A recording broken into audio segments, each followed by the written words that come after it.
నమస్తే, welcome to our channel. నేను మిషాల్ని. విశాఖపట్నం నుంచి వెళ్ళిన కార్గో నౌకలు మళ్ళీ తిరిగి వెనక్కి వస్తున్నాయి. అసలు ఎందుకు వస్తుంది, ఏం జరుగుతుంది, ఇలాంటి అంశాలను చర్చించే స్టూడియోలో ఉన్నారు సీనియర్ జర్నలిస్ట్ దుర్గకుమార్ గారు ఉన్నారు. వారిని అడిగి విషయాలను తెలుసుకునే ప్రయత్నం చేద్దాం. నమస్కారం సార్. నమస్తే మిషాల్ని, మన వీక్షకులకు కూడా. సార్, ఇక్కడ ఏపీలో విశాఖపట్నం నుంచి వెళ్ళిన కార్గో నౌకలు మళ్ళీ తిరిగి వెనక్కి వస్తున్నాయి.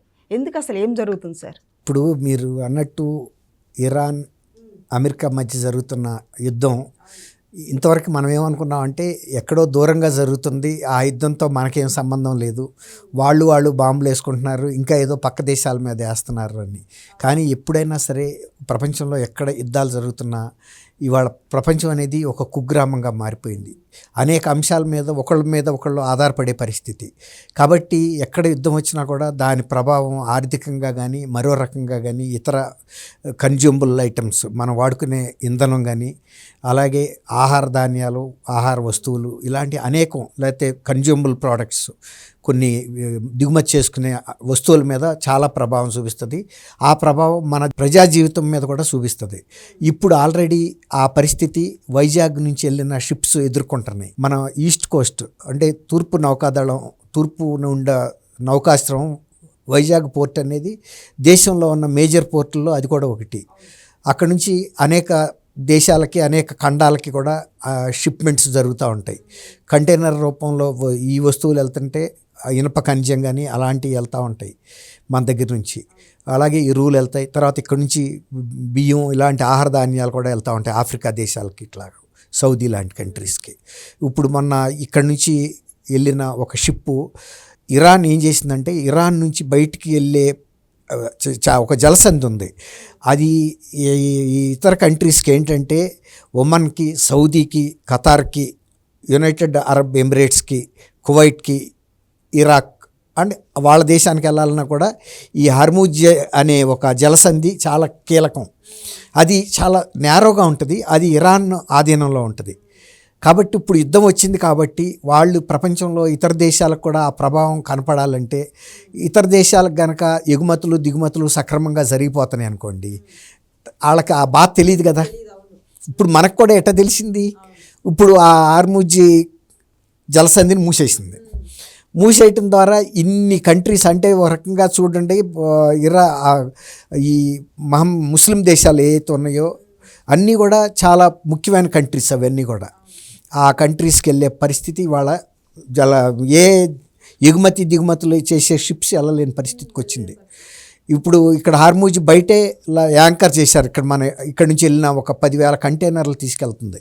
ఆ షిప్పు హార్మూజ్ కెనాల్లోంచి వెళ్ళాలి ఇతర దేశాలకి. ఇప్పుడు అక్కడ ఆపేశారు కాబట్టి అక్కడ ఉండటం శ్రేయస్కరం కాదు.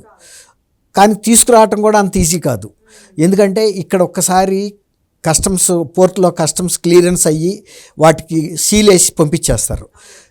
పంపించేసిన తర్వాత ఇక్కడ యార్డ్ కూడా ఖాళీ అయిపోద్ది. మళ్ళీ కొత్తగా వచ్చిన కంటైనర్స్ అక్కడ ఫిల్ చేసి ఉంచుతారు ఎగుమతికి. ఇప్పుడు మళ్ళీ అవి తిరిగి వచ్చినప్పుడు ఇక్కడ సాంకేతికంగా కూడా ఎక్కడ వాటిని భద్రపరచాలనే అంశం వస్తుంది.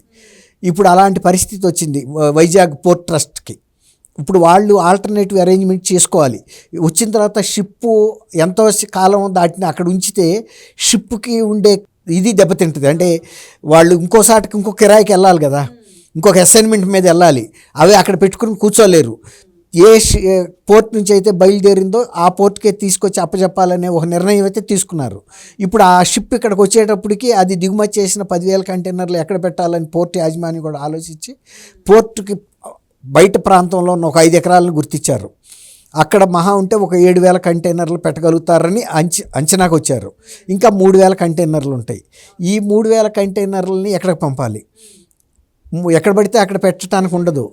ఇప్పుడు అది కస్టమ్స్ అధికారులు వాటిని అన్నింటినీ చెక్ చేసి వాళ్ళు కస్టమ్స్ స్టాంప్స్ డ్యూటీ వేసి తీసుకున్న తర్వాత స్టాంపింగ్ చేస్తారు. వాటిని ఎక్కడికైతే వెళ్ళిందో అక్కడ ఎవరైతే దిగుమతి చేసుకుంటున్నారో వాళ్ళు తీసుకోవాలి. లేదంటే ప్రభుత్వ ఆధీనంలో ఉంచాలా, లేకపోతే కనుక ఎవరైతే ఆ కంటైనర్లు పంపించారో ఆ యజమానులకి ఇవ్వాలా. ఒకవేళ కనుక యజమానులకి ఇచ్చారనుకోండి, షిప్ యార్డ్ బయటకు వెళ్ళటానికి వీల్లేదు. ఒకసారి కస్టమ్స్ క్లియరెన్స్ అయిన తర్వాత మళ్ళీ బయటకు వెళ్ళింది అంటే అందులో ఏమి ఎక్కించారో తెలీదు, మళ్ళీ రీచెక్ చేయాల్సిన పరిస్థితి వస్తుంది. కస్టమ్స్ వాళ్ళకి డబుల్ డ్యూటీ అవుతుంది. అందువల్ల వాళ్ళు ఏం చేస్తున్నారంటే ఇప్పుడు ఒక 7,000 కంటైనర్లు ఇక్కడ నుంచి ఇంకొక 3,000 కంటైనర్స్ కస్టమ్స్కి ఆధీనంలో ఉండే కొన్ని యార్డ్స్ ఉంటాయి. ఆ యార్డ్స్కి తీసుకెళ్ళి ఇదే షిప్ ద్వారానో లేకపోతే ఇంకొక షిప్ ద్వారా కానీ పంపించి నిల్వ చేసి ఉంచాలి. అది ఎంతకాలం పడుతుందో ఇప్పుడు యుద్ధంలో తెలియదు. వీటిని భద్రపరచడం ట్రస్ట్, వైజాగ్ పోర్ట్ ట్రస్ట్కి కూడా ఒక రకమైన ఇబ్బందికరమైన పరిస్థితి. అందువల్ల వీళ్ళు ప్రభుత్వంతో సంప్రదించి ఈ కస్టమ్స్ వాళ్ళ department plus shipping department plus గవర్నమెంట్లో ఉన్న కమర్షియల్ ట్యాక్సెస్ డిపార్ట్మెంట్లు వీళ్ళందరూ కూడా సమగ్రంగా ఆలోచించి వాటిని యజమానులకు అప్పచెప్పటమా, లేదు ఈ యుద్ధం అయ్యే వరకు మన కస్టడీలో ఉంచి కాపాడగలుగుతామా, ఆ ప్లేస్ ఉంటుందా. ఇప్పుడు ఒక రకంగా ఏంటంటే మళ్ళీ కొత్త కంటైనర్లు వస్తున్నప్పుడు యార్డ్లో రెడీగా ఉంచాలి ప్లేసెస్. 365 days 24 hours పోర్టులకి కంటైనర్స్ రకరకాల పరిశ్రమల నుంచి వాళ్ళు చేసిన ఉత్పత్తుల్ని ఎగుమతి చేయడానికి పంపిస్తూ ఉంటారు. పంపించిన తర్వాత ఇక్కడ దిగుమతి చేసిన తర్వాత వాళ్ళు కస్టమ్స్ అధికారులు మొత్తం ఆ కంటైనర్స్ని ఓపెన్ చేసి ఏ కంట్రీకి వెళ్తుంది, వాళ్ళు ఎక్కడికి ఎగుమతి చేస్తున్నారు, ఎంత క్వాంటిటీ ఎగుమతి చేస్తున్నారు, ఇందులో ఏమన్నా నిషేధితమైన పదార్థాలు ఉన్నాయా, ఉంటే కనుక వాటిని పట్టుకోవటం, వాటి మీద కేసెస్ బుక్ చేయటం, స్వాధీనం చేసుకోవటం, చాలా ప్రాసెస్ ఉంటుంది. అది అంత ఈజీ కాదు. ఒక కంటైనర్ని మొత్తం చెక్ చేయటం, దాన్ని స్కాన్ కూడా చేస్తారు, అంత టెక్నాలజీ ఉంది. ఇప్పుడు ఈ యుద్ధం ప్రభావం మన మీద కూడా పడింది అనడానికి ఇది కారణం. ఇది ఒక ఉదాహరణగా చెప్పొచ్చు. ఫస్ట్ టైం మనకు ఆ ప్రభావం చూసాం. వైజాగ్ నుంచి బయలుదేరిన షిప్ వెనక్కి వస్తుంది. తర్వాత ఇప్పుడు ఎవరైతే ఉత్పత్తి చేశారో వాళ్ళకి కనుక అక్కడ దిగుమతి కాకుండా డబ్బులు రాదు అంటే ఫ్యాక్టరీల పరిశ్రమలు ముందుకు సాగవు. ఎందుకంటే ఈ ఉత్పత్తి అక్కడ అమ్మితే కదా మళ్ళీ డబ్బులు వచ్చి మళ్ళీ వీళ్ళు కొత్త ఉత్పత్తి చేసేది. కాబట్టి ఎప్పుడైనా సరే ఇటువంటి యుద్ధాలు జరిగేటప్పుడు పరోక్షంగా కూడా ఇతర దేశాల్లో, ఇతర ప్రాంతాల్లో ఆ యుద్ధంతో సంబంధం లేని వ్యక్తులు కూడా ఎట్లా ప్రభావితం అవుతారు, ఎలా నష్టపడతారు అనటానికి ఇప్పుడు మనకి ఈ వైజాగ్ షిప్ కథ ఉదాహరణ. ఇదే కాదు, ఇక ఇప్పుడు ఇది జరిగిన తర్వాత ఇక పంపాల్సిన షిప్పులు కూడా ఆపేస్తారు. ఎందుకంటే వెళ్ళి తిరగటం అనేది చాలా కష్టంతో కూడుకున్న పని, రిస్క్తో. ఒక్కోసారి అది ఏ దేశం షిప్పో తెలియకుండా కూడా ఒక్కోసారి యుద్ధంలో బాంబులు పడే అవకాశం ఉంది, రాకెట్లు పడే అవకాశం ఉంటుంది. అంత రిస్క్ తీసుకోలేరు. కాబట్టి ఒక రకంగా ఈ షిప్ తిరగటం అనేది ఆ షిప్కే పరిమితం కాదు, ఇక వెళ్ళబోయే షిప్పులను కూడా పంపరు. ఏ పోర్ట్ నుంచి కూడా వైజాగ్ నుంచి వెళ్ళిన షిప్లు ఆగిపోతే ఇతర బొంబాయి కానీ ఇంకా ఇతర షిప్ మేజర్ కలకట్టా పోర్టుల నుంచి కానీ ఎక్కడి నుంచి కూడా ఇక షిప్స్ని ఈ అర్మజ్ కెనాల్ ద్వారా వెళ్ళే షిప్పులను ఆపుతారు. తర్వాత అట్లాగే యుద్ధ ప్రభావం ఎక్కడెక్కడ ఏ సముద్రాల మీద ఎంతెంత ప్రభావం చూపిస్తుందో చూసి ఆ రూట్లని సేఫ్ అంటే పంపిస్తారు. రిస్క్ ఏదన్నా యుద్ధంతో ప్రమాదం జరుగుతుందంటే కూడా షిప్లు పంపరు. కాబట్టి పరోక్షంగా మన మీద కూడా ఇక ఆ ప్రభావం పడింది. దాన్ని మనం కూడా అనుభవించాలి ఎంతో కొంత. మరి ఇప్పుడు కూటమి ప్రభుత్వం ఎలాంటి ప్లాన్ చేస్తుంది సార్? అయితే ఇది కూటమి ప్రభుత్వానికి సంబంధం లేదమ్మా, ఇది కేంద్ర ప్రభుత్వం తీసుకునే నిర్ణయం. అది కేంద్ర జలవనరుల షిప్ నౌకాయాన శాఖ తీసుకునే నిర్ణయాలు ఇవి. అది భారత ప్రభుత్వం ఇతర శాఖలతో విదేశాంగ శాఖ కూడా దీంట్లో పాత్ర ఉంటుంది.